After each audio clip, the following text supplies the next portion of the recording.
Hare Krishna, dear devotees. Hare Krishna.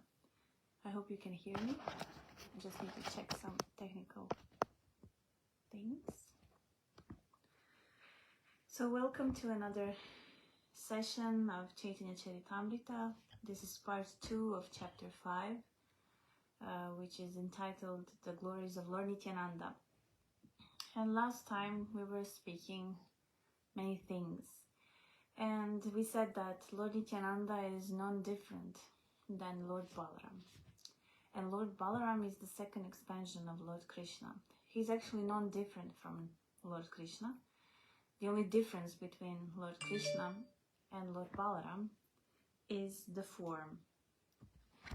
So Lord Krishna is blackish and Lord Balaram has a white complexion. So actually that's the only difference, and the second difference that we can say is that Lord Balarama is the best servant of Lord Krishna. He is the one who serves him the most because he maintains all the spiritual and material worlds. So just a second. Well, my husband is watching me, so I have a message for you. If you can please lower your audio on what you're doing, because I can hear everything, and I think others can also. So anyway, so we're going to continue to talk about how actually Lord Nityananda, who is not different from Lord Balaram, is maintaining the spiritual and material worlds, and we were talking about spiritual worlds. So last Wednesday, before the class, I posted some posters of the spiritual world so that you can grasp actually what we're going to speak about. It's actually nicer when you have a picture in front of yourself so you can see what I'm talking about. So you can scroll the Facebook wall of Bhakti Yoga Center and find those pictures, or maybe you save them so you can look at those pictures. So we explained how in the spiritual world, the topmost planet is Krishna Loka, and below it, on the chart, are Vaikuntha planets. And then below, you can see that there is a Viraja river, and there is a material universe where Mahavishnu is lying, and it will be described how through his pores, when he exhales, the universes are manifesting. And then in each and every universe, Lord Krishna, or actually Lord Balaram, because he's the one who maintains through the incarnations of Krishna, and he's non-different from Krishna, so he's the one who maintains the material and spiritual worlds. So Garbhuda Kashayi Vishnu, he enters each and every universe and lies on the Garbhudaka ocean, and in his navel, through his navel, a lotus flower manifests, on which the first living being is born of this material universe. And Srimad Bhagavatam explains many things about how the material universe is created and who is actually Lord Brahma. It's very interesting to know that Lord Brahma actually has 3 bodies. We know one body of Lord Brahma, and that is the one which is represented in various pictures, where he's sitting on a lotus flower and he has 4 heads. But actually he has another subtle body, and which is called, I forgot the name, but also his body is Mahatattva, and it's called Hiranyagarbha. And in this body of Brahma, all the living entities are there. And through that body, he will actually create and manifest all the other living entities that he has to in this material world, so that they can continue to perform their activities just like they did according to their desires in their past lives. So all of this in short will be explained, and that's why it is said that Chaitanya Charitamrita is actually a postgraduate study of the whole Krishna consciousness philosophy, and it's much easier to understand it if you went through Bhagavad Gita and Srimad Bhagavatam, because creation, for example, is explained in detail in Srimad Bhagavatam, so only glimpses are mentioned here, just because maybe it is presumed that we already know how the whole creation took place. And also it reminds us of the topics of which Srimad Bhagavatam was speaking about. So we touched upon how in the spiritual world there is Krishna Loka, which is the topmost planet, and it is divided into 3 parts, which is Dwaraka, Mathura and Gokula. And this Krishna Loka parts are actually manifested on this earth, because on this earth, when Lord Krishna manifested 5,000 years ago, his dhams, or his abodes, also came with him. So this earth also contains Dwaraka, Mathura and Vrindavan, which we can visit. And also it was explained by Krishnadas Kaviraj Goswami in the verses that we read, how there is no difference between these abodes that are manifested on earth and the abodes that are manifested in the spiritual world. And then we talked about Vaikuntha planets and what kind of living entities live there and how they come there, and actually in which way the Lord manifests himself in Vaikuntha planets. And therefore, to give a broader picture of what it's like on Vaikuntha planets, I was reading from Brihad Bhagavatamrita, from the story of Gopakumar, because his story or his journey actually takes him to Vaikuntha, and he sees everything, and he will also explain to some other people what he saw in Vaikuntha. So we saw how there are various types of living entities. I mean, we heard how there are various types of living entities. It's not like that they all look like Narayan. So Narayan has 4 hands and he has a bluish complexion. And it is true that Vishnu is manifested like that in Vaikunthas. So there are various incarnations of Lord Vishnu in Vaikuntha planets. But he also can take a body of a boar, a body of a tortoise, and so on.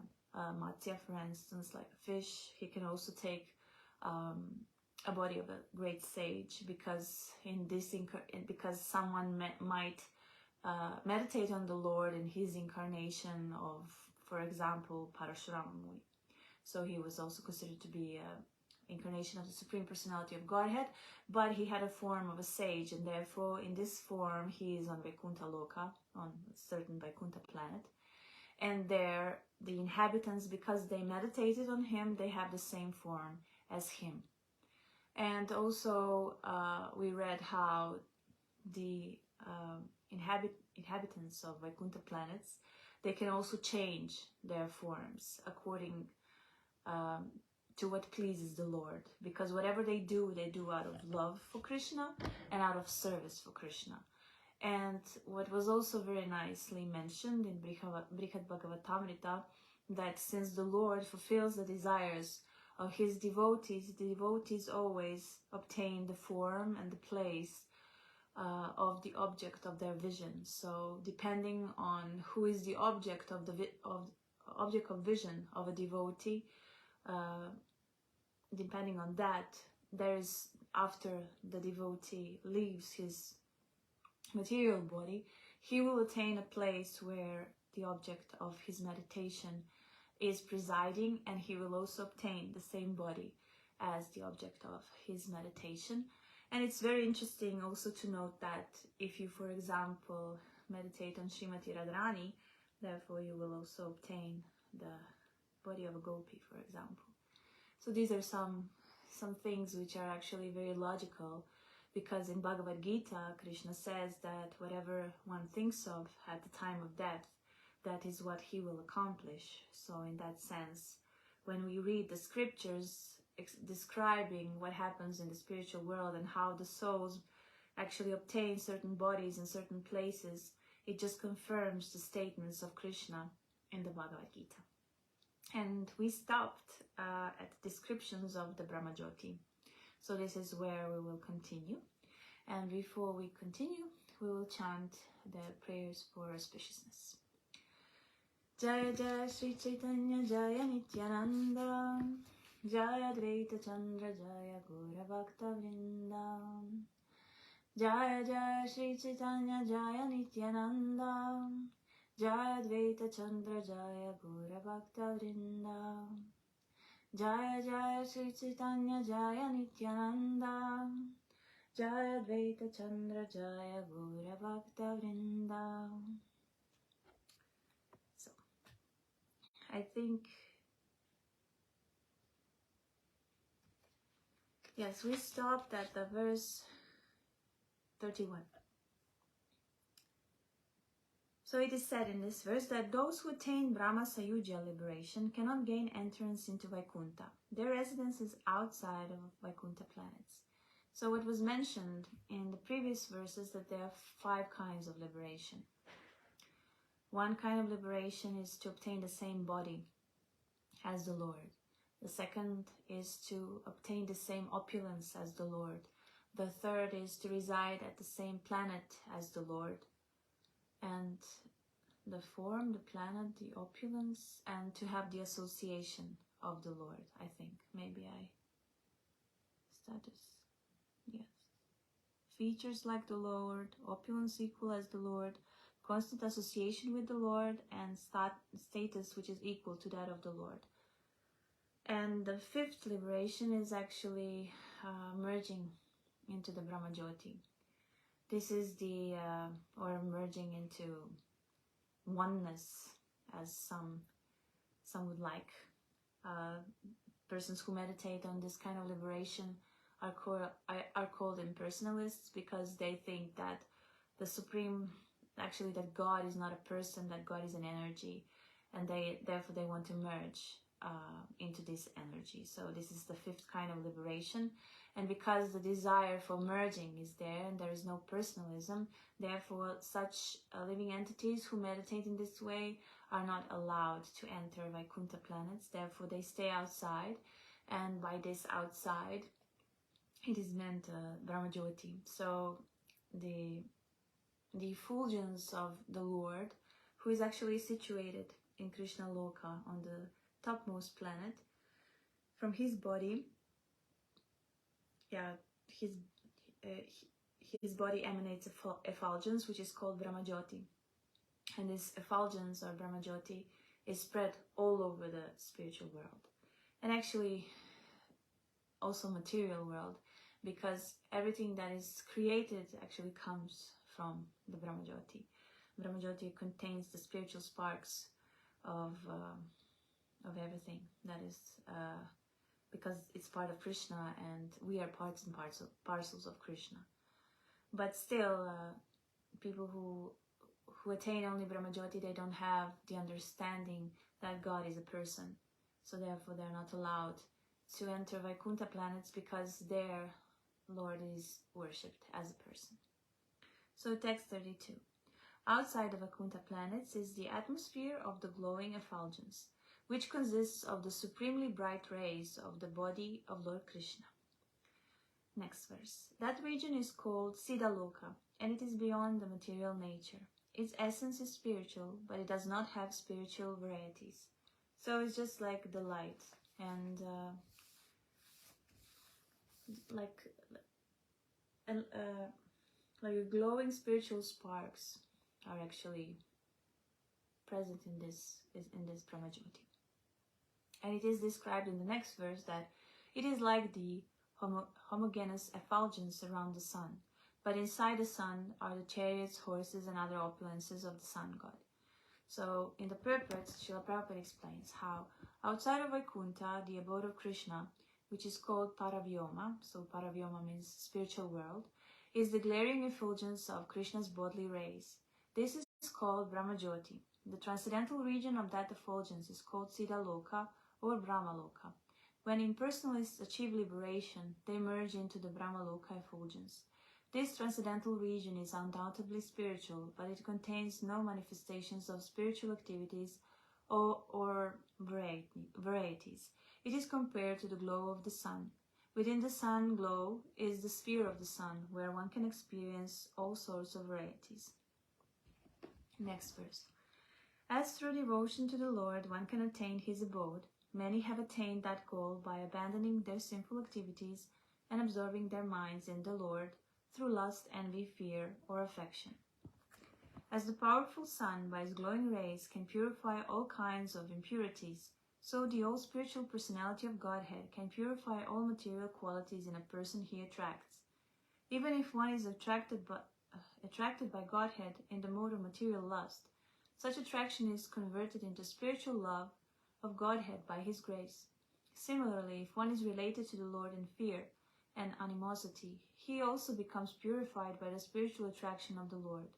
Although God is great and the living entity is small, they are spiritual individuals, and therefore, as soon as there is a reciprocal exchange by the living entity's free will, at once the great spiritual being attracts the small living entity, thus freeing him from all material bondage.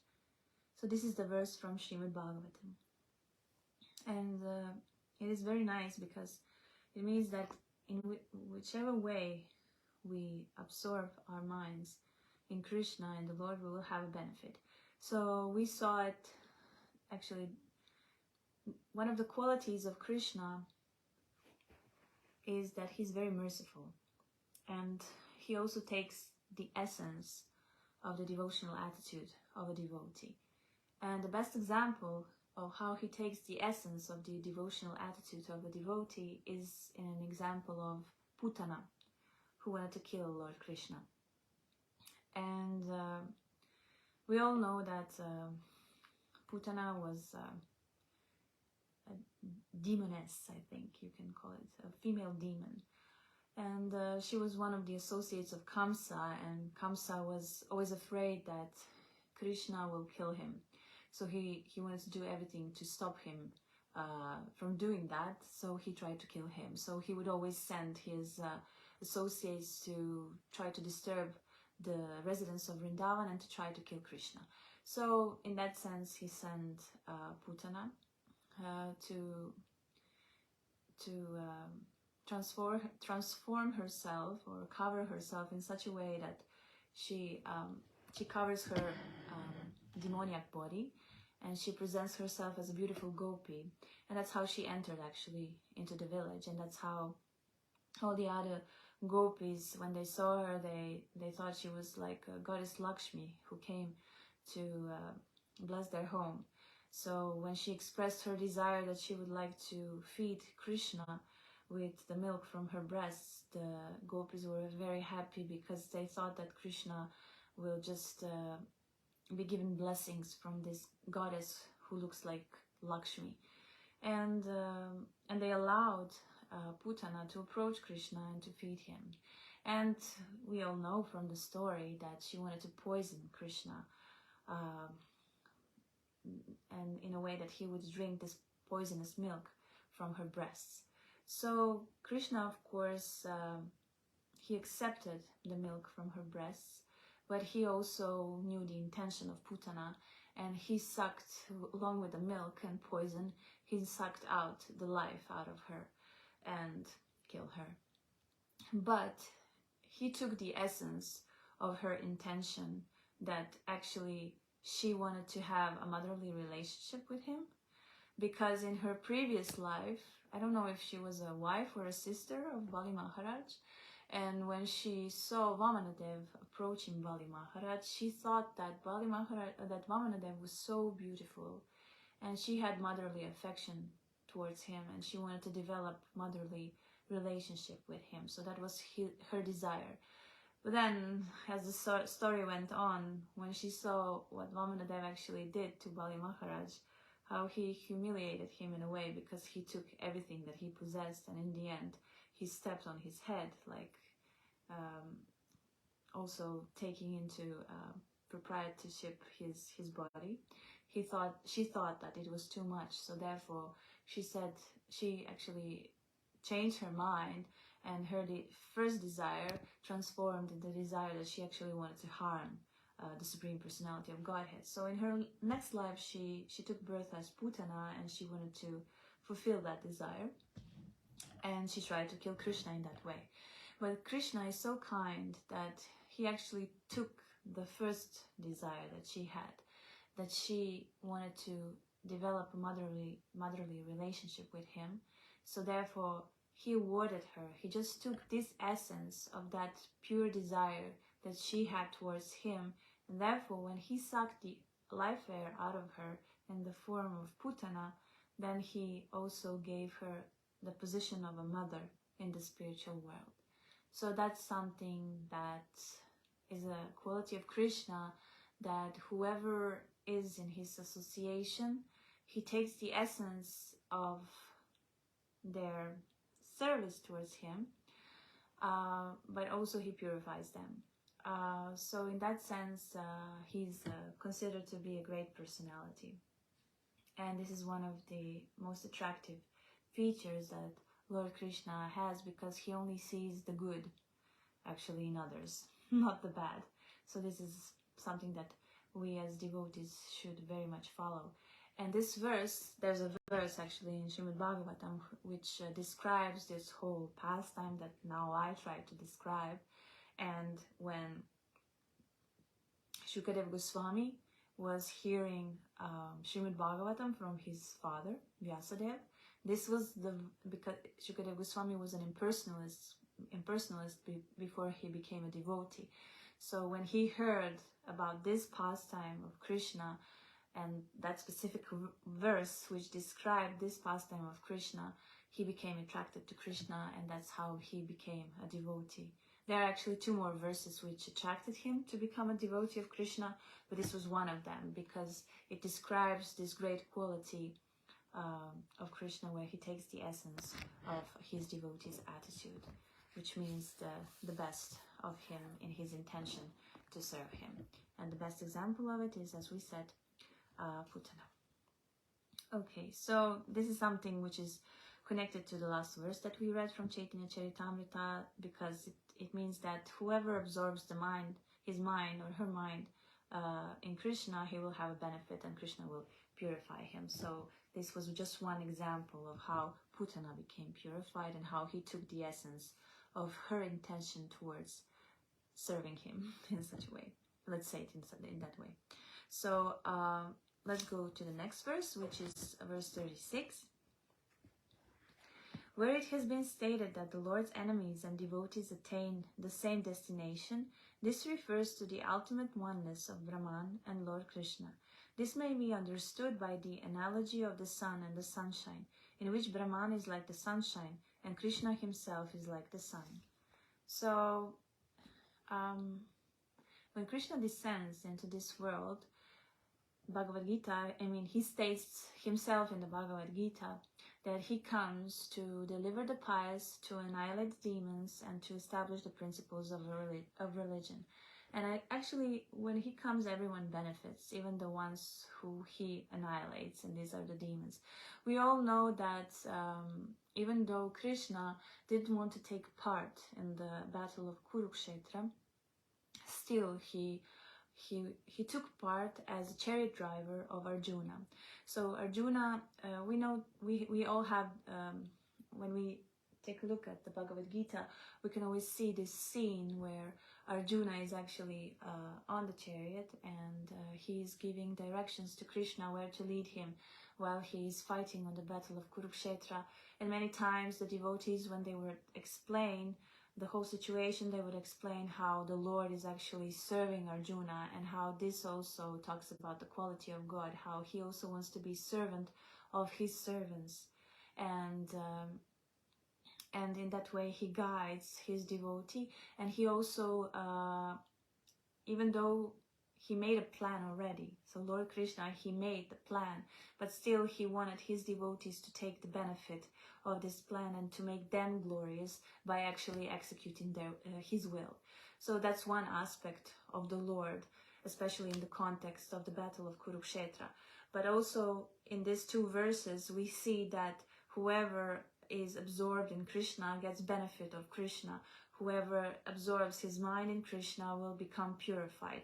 And in the 2nd verse, actually the verse that I read just now, it is said how the devotees and demons become equal just because the demons also attain liberation, in the sense that they merge into the oneness of Krishna. They will never, their they're given a reward of liberation, but they will never establish the personal relationship with God, because the personal relationship with God, which can lead them to Vaikuntha Loka or Krishna Loka, has to be favorable. So, but because they were not meditating on him favorably, they only attained this liberation, like merging into the rays of God. And it is described in the scriptures that whoever ends up in Brahmajyoti, because it's not his or her natural state, because it is the essence of the soul to be active, because there is no activity in the Brahmajyoti, the soul falls down again into the material world and starts to again perform material activities, and therefore again it gets the chance, maybe in one of the lives, to meet the devotees and then to establish a personal relationship with God. So that's how it goes. But also what I wanted to mention here, and let's go back to the scene when Arjuna and Krishna are on the battlefield of Kurukshetra. So how will the others who are fighting in this battle, how will they absorb their minds in Krishna?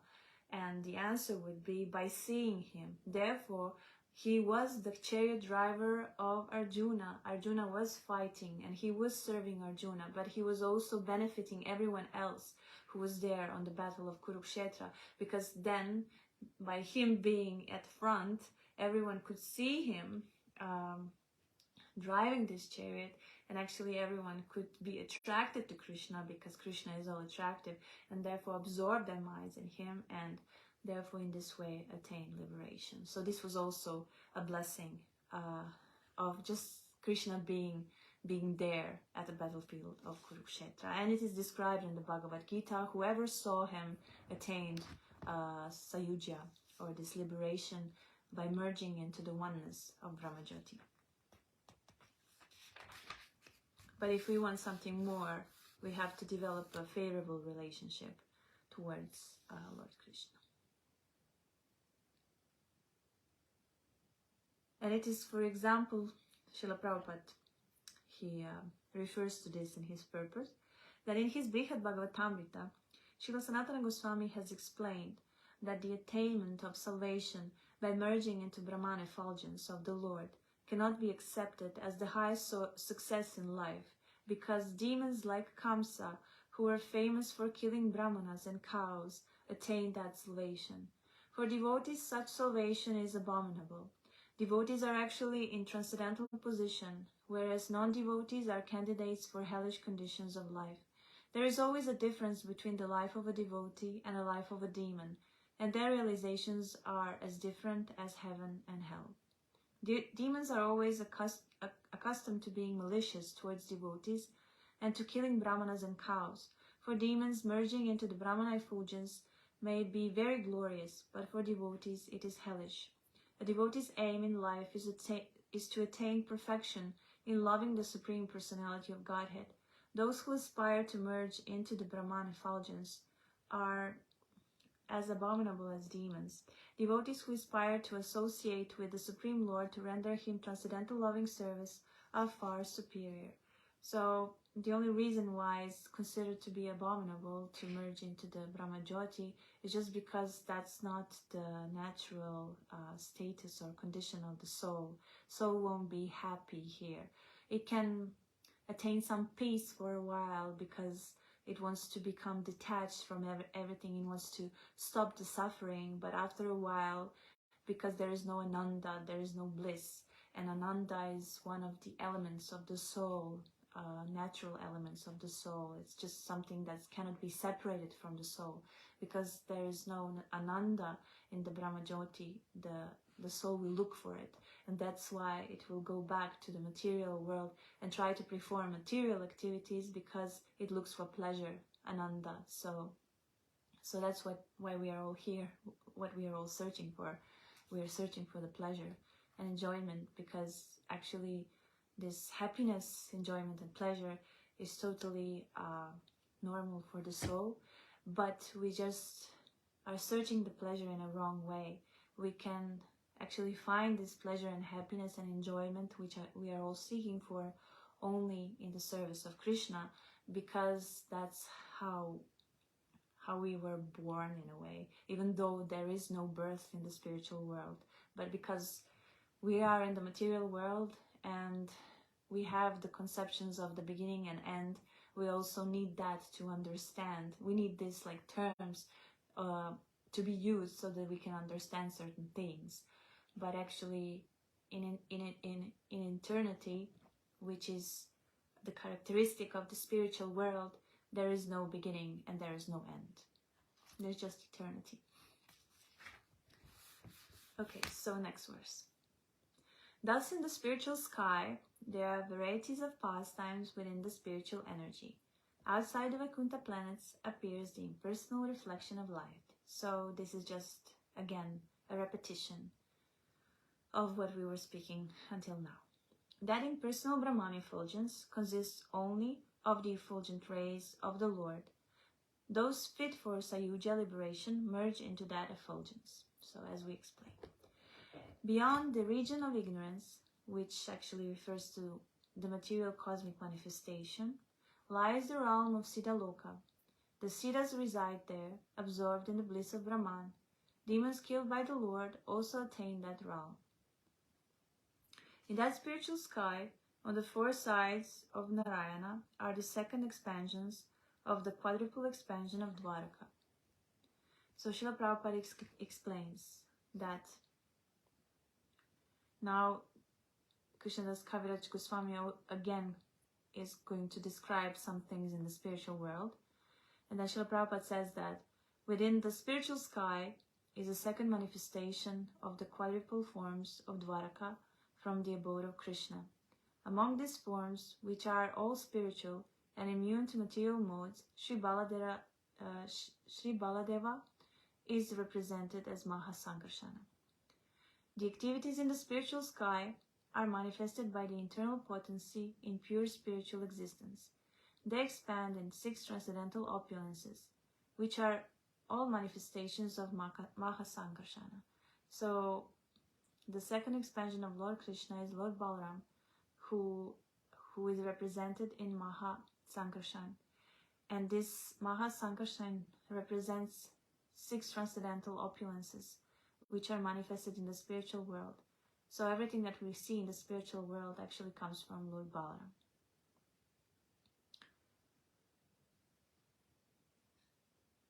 Although belonging to the marginal potency known as Jivas Shakti, which is the living entities, the spiritual sparks known as the living entities are subjected to conditions of material energy.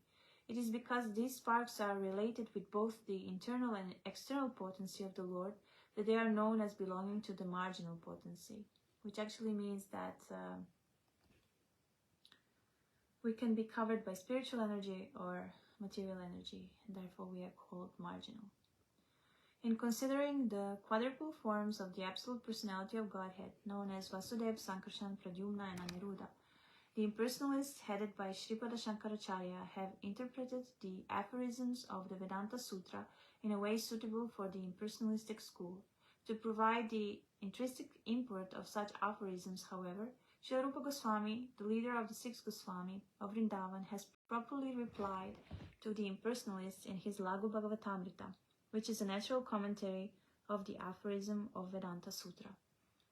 So, the book Lagu Bhagavatamrita, which is written by Srila Rupa Goswami, actually explains all the expansions of Lord Krishna.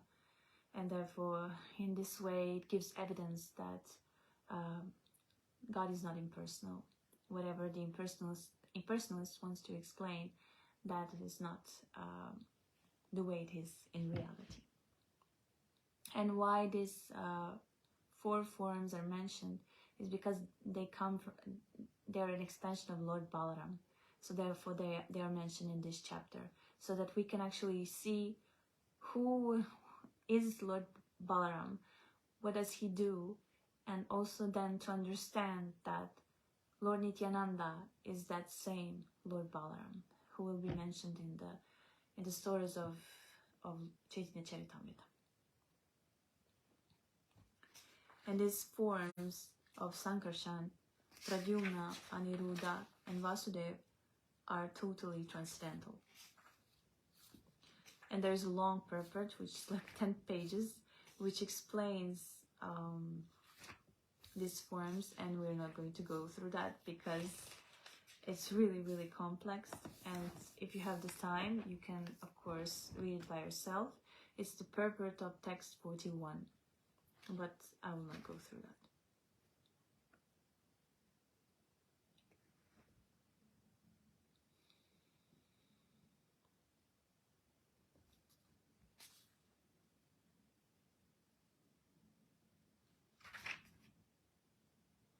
So the basic thing is what Krishnadas Kaviraj Goswami explains and what Srila Prabhupada explains in the purport is that actually this Mahasankarshan, who is not different from Lord Balaram, is the shelter of everything.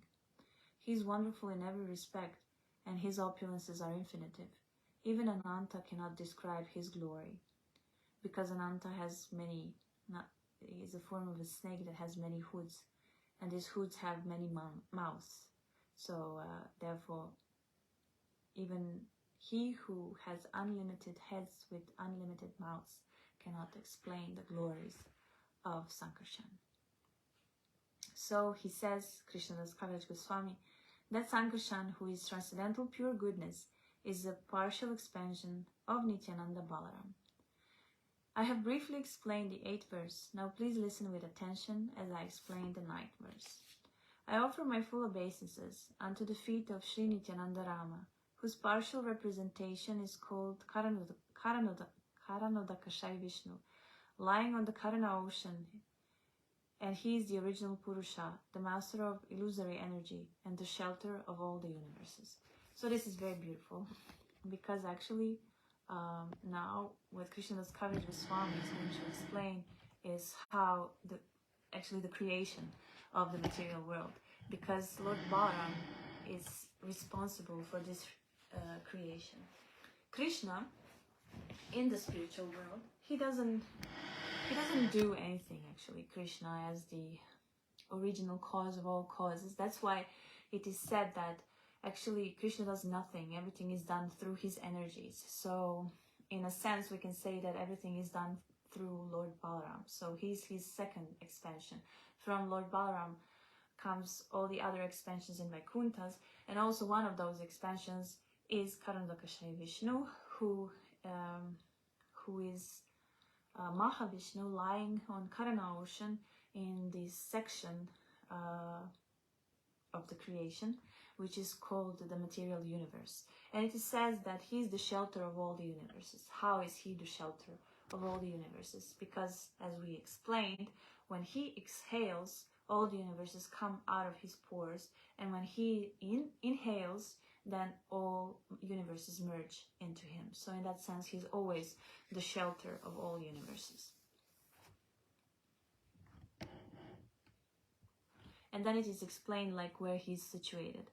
Outside the Vaikuntha planets is the impersonal Brahman effulgence, and beyond that effulgence is the Karana ocean, where this Karanodakashayi Vishnu lies, and it is called the causal ocean. Surrounding Vaikuntha is a mass of water that is endless and unlimited. The earth, water, fire, air, and ether of Vaikuntha are all spiritual. Material elements are not found there. So that's the difference between the spiritual and material world. In spiritual world, everything is spiritual, has nothing to do with the material things that we see around us in this material world. Then it is explained, the water of the Karana ocean, which is the original cause, is therefore spiritual. And this is also like the point that Srila Prabhupada emphasizes so much, and there is a book about it, which is composed of lectures of Srila Prabhupada, where he emphasized this point, and that is life comes from life. So we see that 3/4 of creation is spiritual, 1/4 is material, and it is considered to be like a cloud where this Karana ocean is situated. And this Karana ocean is totally spiritual. And this Karanodakashayi Vishnu, from whose pores the material universes emanate, is also totally spiritual, which means that life comes from life. life does not come from matter. So the spiritual energy creates the material energy, and that's the whole point. And I was reading recently a book of Harisari Prabhu, which is called Back to Vrindavan, which is talking about the last month or a little bit more of how Srila Prabhupada lived in Vrindavan before he left this material world. And many devotees witnessed how Srila Prabhupada looked. And before he came to Vrindavan to perform his last pastimes in this material world, Srila Prabhupada visited London before he went to Vrindavan. And even the devotees in London, they saw him as very, very, very thin, because he stopped eating, he stopped drinking, and yeah, basically when they saw him, they said that he looked just like bones and skin.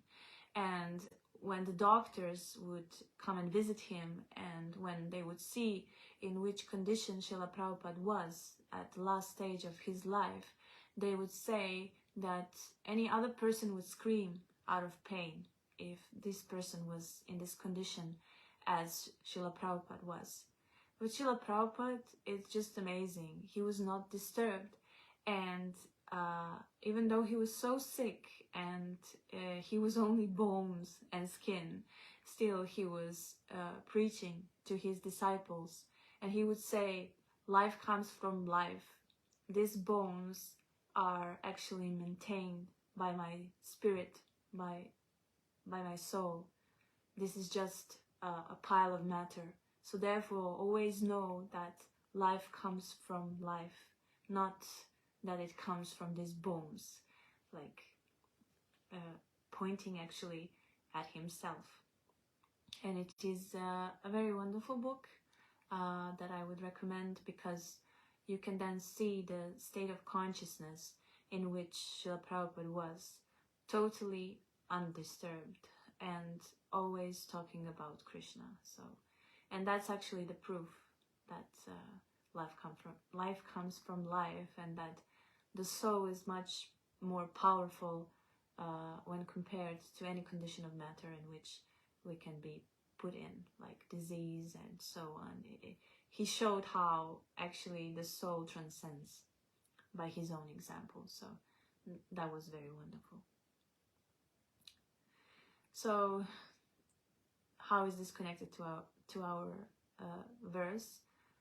It is connected in the sense that we can see from all the verses that we read so far how matter was created by spiritual energy. And therefore, Krishnadas Kaviraj Goswami emphasized how the water of Karana ocean, in which the material universes are floating, is actually spiritual. And the sacred Ganges, which is but a drop of it, purifies the fallen souls. Why is it said?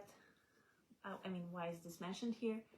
We can again go to the story of Bali Maharaj and Vamanadev, who when he approached Bali Maharaj, he asked for 3 steps of land.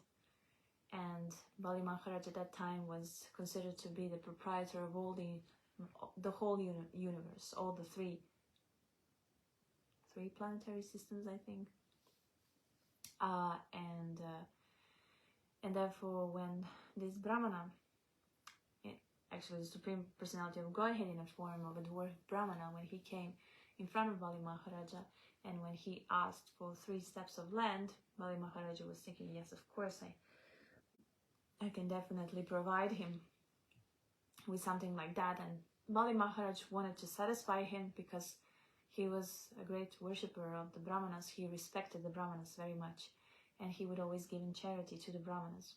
So he accepted, and he allowed him to take 3 steps of land. And it was described how with the first step he I'm just looking for a word.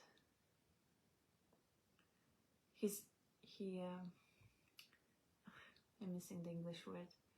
I don't want to say he occupied, but let's say it like that. He occupied all the hellish planets and the middle planetary systems. With his second step, he occupied all the heavenly planets, and with his toe, he went through the coverings of the material universes, and he made a hole through which the Karana ocean water came flowing into the material universe. And in order to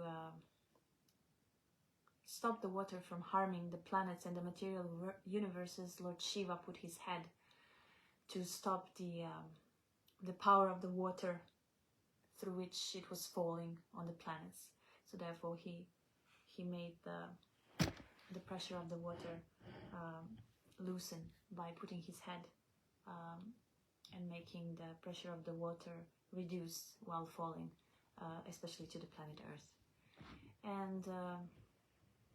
And this water actually, which fell in this way, is considered to be the river Ganges, and that's why it is considered so sacred, because it was touched by the lotus feet of the Lord, and it also is considered to be the sweat of the Lord, because he's the one who is floating in this Karana ocean.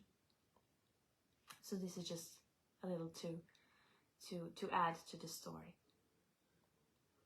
And therefore it is described how, further on, how in that ocean, in this Karana ocean, lies a plenary portion of Lord Sankarshan. So who is that plenary portion of Lord Sankarshan? It's Karanodakashai Vishnu. And he is known as the first Purusha, the creator of the total material energy. He is the cause of the universes, the first incarnation. And in Canto 2 and 3 of Srimad Bhagavatam, and especially I think Canto 4, it is described in details in which way the creation took place of all the material universes.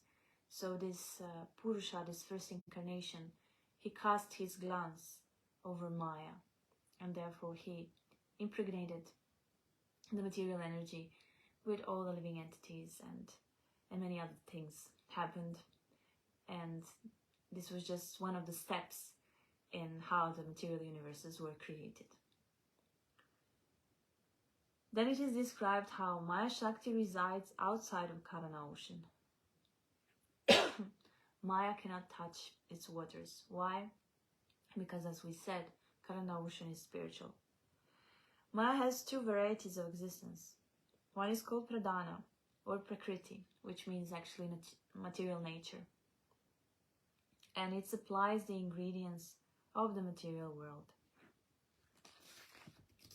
Because Prakriti is dull and inert as any matter, which we can witness ourselves if we have a look at anything that's material, it cannot actually be the cause of the material world. But Lord Krishna shows his mercy by infusing his energy into the dull, inert material nature. And therefore, again, life comes from life. Thus Prakriti, by the energy of Lord Krishna, becomes the secondary cause, just as iron becomes red hot by the energy of fire. Therefore, Lord Krishna is the original cause of the cosmic manifestation. Prakriti is like the nipples on the neck of a goat, for they cannot give any milk. So, if we say that actually life came from matter, we would be wrong, because matter cannot produce life, because it is dull and inert. And that's something that Srila Prabhupada mentioned in so many lectures. And he would challenge the scientists as well. Like, if you were really saying that we came out of these atoms or whatever chemicals, then please take these chemicals now, put them in the laboratory, and then try to make this mixture and create life. Because actually, everything that exists, according to the scientists, can be separated into elements. And we can all find all these elements in the nature. So therefore, if you really believe that life came from matter, then please take all these elements from the nature, try to compose them somewhere in the laboratory, and please then create life. But unfortunately, or fortunately, no scientist could do that. they always say maybe in the future, but that future never comes. So Srila Prabhupada said that in the universities, the only, how to say, the only, not section, or maybe section, you can say it like that, that is missing is, no, section, the department. The only department that is missing on any university in the world is the department that is actually exploring the nature of the soul, of actually who we are. And therefore, when he would speak about Krishna consciousness, Srila Prabhupada would call Krishna consciousness a science regarding the soul, because this is the science. And we can all perform experiments and actually conclude that we are spirit souls and so on. And we can also, by practicing this Krishna consciousness, we can actually achieve everything that is described in the scriptures. But we have to do the work. So, which means we have to follow the process. And if the process works, and if we follow it very sincerely, we will get purified and we will get the result. So in that sense, he wanted to develop the departments which would nourish this kind of knowledge, because this kind of knowledge is the only thing that can give happiness to everyone, because it will release them from the 4 problems that we have when living in this material world. And these 4 problems are birth, disease, old age, and death.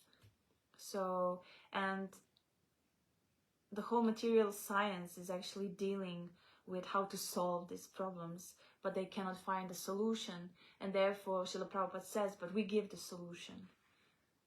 So they take this science of the soul, take this science of Krishna consciousness, and then if you practice it, you will be able to solve these 4 problems of life.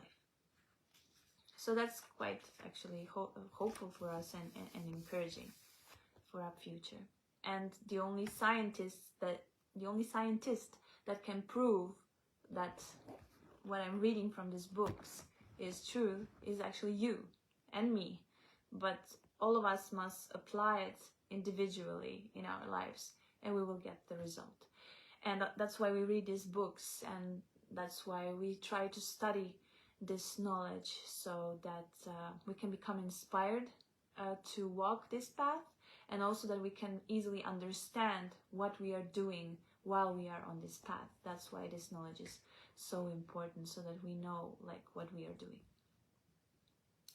So to continue, the Maya aspect of material nature is the immediate cause of the cosmic manifestation, but it cannot be the real cause, for the original cause is Lord Narayan. So again, it's like a confirmation of what Srila Prabhupada was saying. Like, the original cause of everything is Krishna. So the spirit creates spirit, not matter. Just as the original cause of an earthen pot is the potter, so the creator of the material world is the first Purusha incarnation, which is Karanodakashaya Vishnu. Lord Krishna is the creator, and Maya only helps him as an instrument, just like the potter's wheel and other instruments, which are the instrumental cause of the pot. There has to be some kind of intelligence behind all of this, which make things work, and this supreme intelligence comes from Lord Krishna. The reflected rays of his body mix with Maya, and thus Maya gives birth to myriad universes. So as I said, if you were following, that everything is actually the Brahmajyoti. Everything that is created comes from the Brahmajyoti. So this is confirmed here in this verse, where it is said that the reflected rays of his body mix with Maya, and thus Maya gives birth to myriad universes.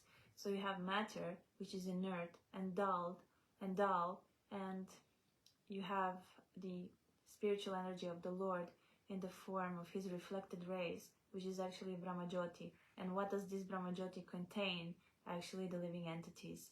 So in that sense, it's like putting the breath into something, some dead body. That's what happens in the creation of these material universes.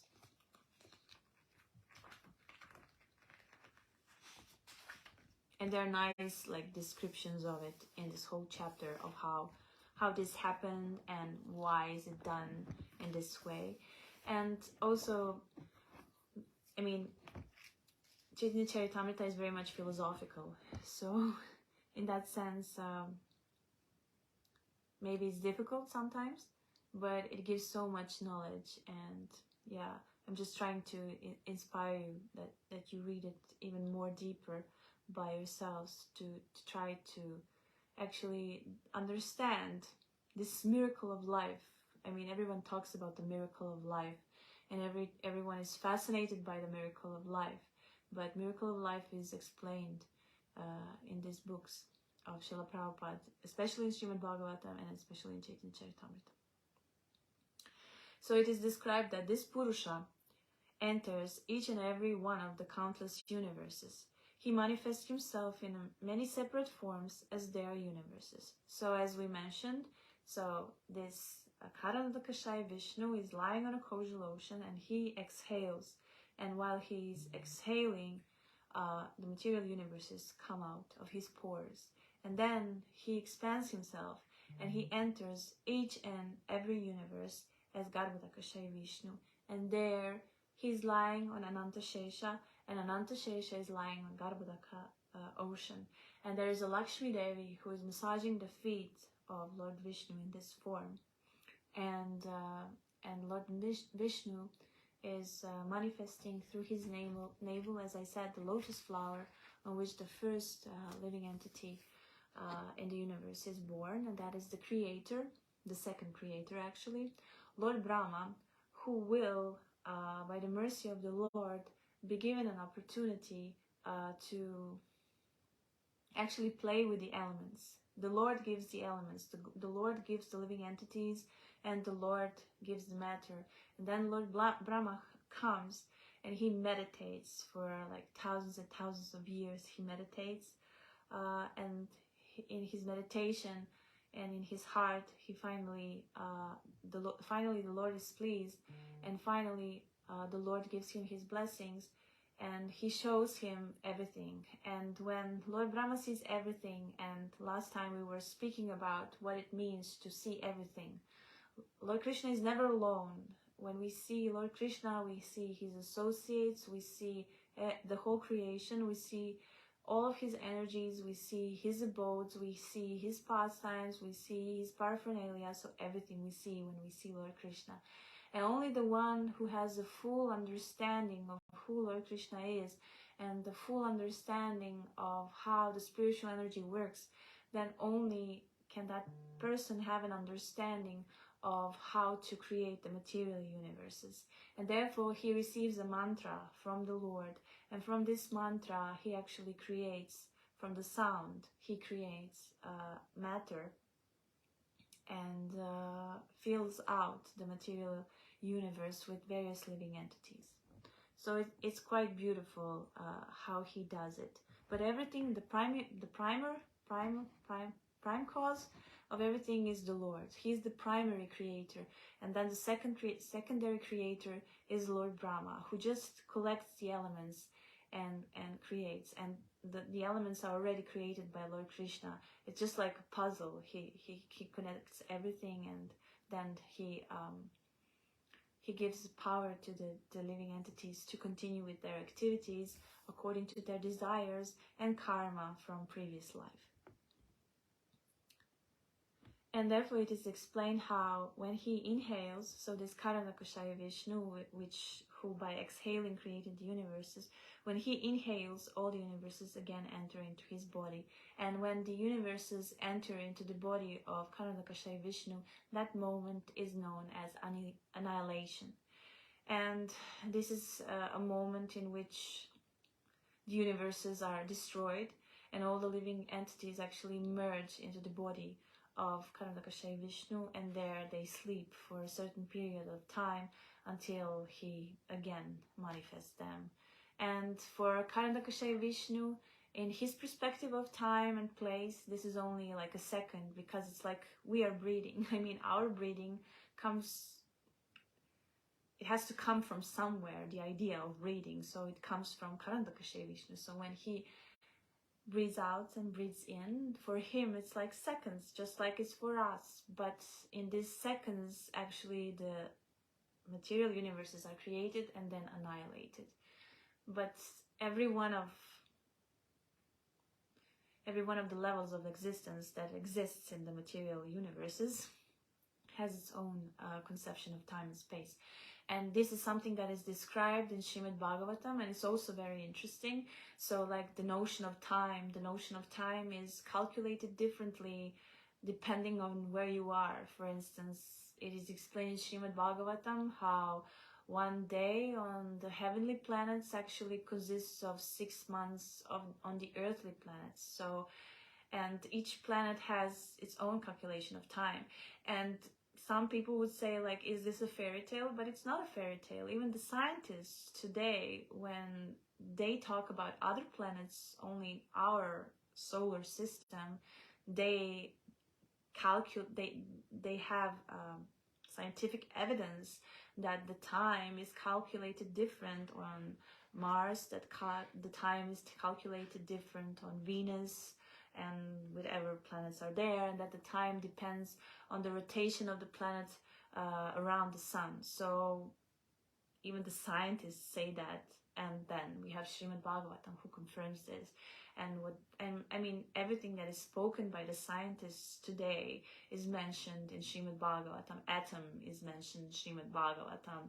The calculation of atomic time is mentioned in Srimad Bhagavatam, and everything is calculated there.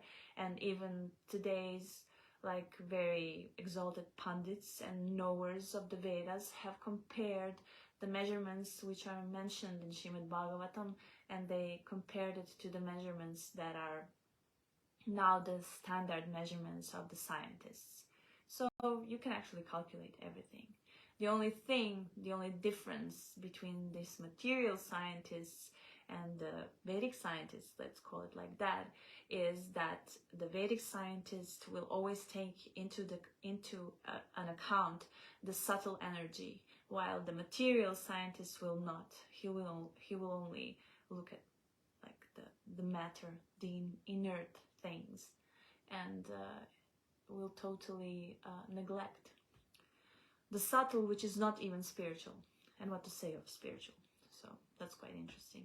I mean, if you can find all these things even on YouTube.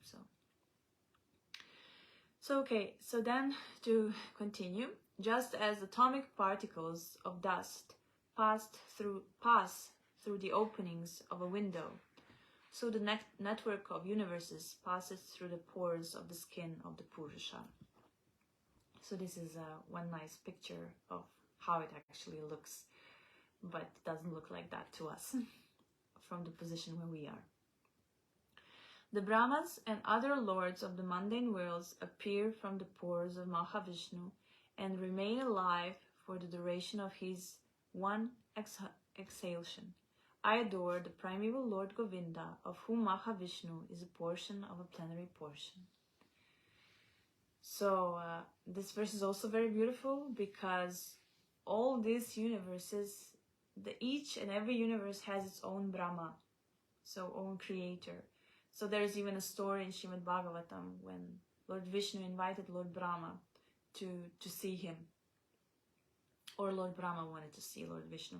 I don't remember who called who, but he came there, and then he said like, well, I came to see Lord Vishnu. And then Lord Vishnu or his secretary said, well, which Brahma?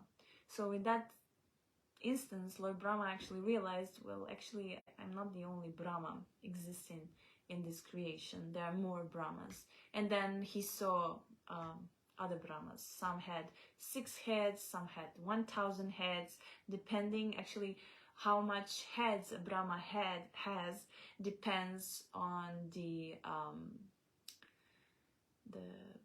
size of the universe. So, and it is considered, I mean, Srila Prabhupada says that in the purport, that actually our universe is one of the smallest universes, because Brahma has only 4 heads. So, but this was the whole story of this Brahma was told just that Krishna actually, or Lord Vishnu, wanted to diminish his pride. That because when someone has a very high position, and especially if he's a creator and a controller of things, then he has this tendency to become puffed up, to become proud, and therefore Lord Vishnu wanted to diminish his pride by showing him that he's not the only Brahma. But this is also a nice story that confirms this verse, that whichever universe appears from the pores of Mahavishnu, it also contains each and every universe. It contains Lord Brahma, and so Lord Brahma lives as long as the universe is the universe is, I cannot say alive, but existing. The universe is existing. And then when there is an inhale, then there is a destruction. So when there is a destruction of the material universe, Lord Brahma actually dies. So his life is actually the duration of one exhale of Mahavishnu. And then this next verse. Where am I, a small creature of seven spans in measure of my own hand? I am enclosed in the universe composed of material nature, the total material energy, false ether, air, water, and earth. And what is your glory? Unlimited universes pass through the pores of your body, just like particles of dust passing through the opening window.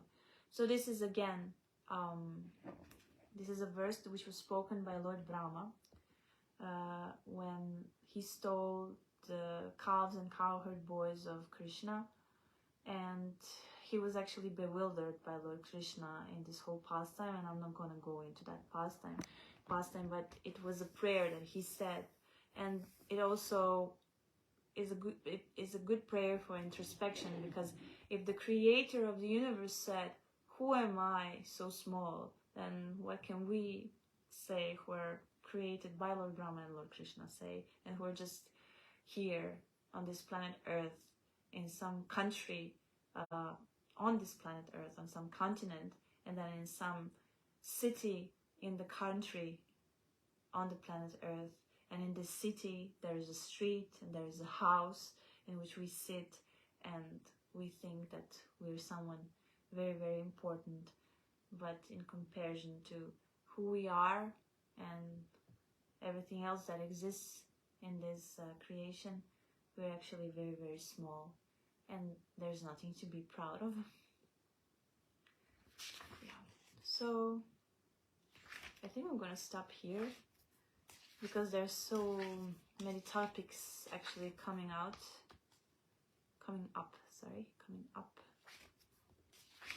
in the next verses. And all this that we are explaining now, everything, all the energies that are very active in creation, and all these incarnations, expansions, and so on, all of this comes from Lord Balaram, who is none different from Lord Nityananda. So this was my small contribution in trying to understand the glories of Lord Nityananda, who is very much connected with the creation, actually existence of the spiritual and material worlds. He's actually everything. He maintains everything, and therefore he's the greatest servant of Lord Krishna. And when we are talking about all these things, we are actually talking about Lord Balaram, who is no different from Lord Nityananda, and therefore we are actually glorifying him. So we will continue this glorification next Wednesday. I thank you very much for your attention. Please read Chaitanya Charitamrita. It's very beautiful. And if you have any questions, you can post them always below the lecture. You don't have to do it now if you don't have. Also, you can always post all the questions in Croatian language, because I I am from Croatia and I speak in English because I read all the books in English, so it's easier for me to speak in this way. And also I've been living outside of Croatia for, it will be now 10 years. So it's just easier for me. Maybe one day I will be able to express myself as Sundarananda Prabhu or Janani Bas. But for now that's not so much possible for me. But I would be very happy to answer any of your questions if you have them, and you can write them in Croatian, so just that you know. Anyways, thank you very much. I wish you a lovely evening in celebration of the month of Kartik. Hope you all sang Damodarashtakam and light the candles. Yeah. See you in a week.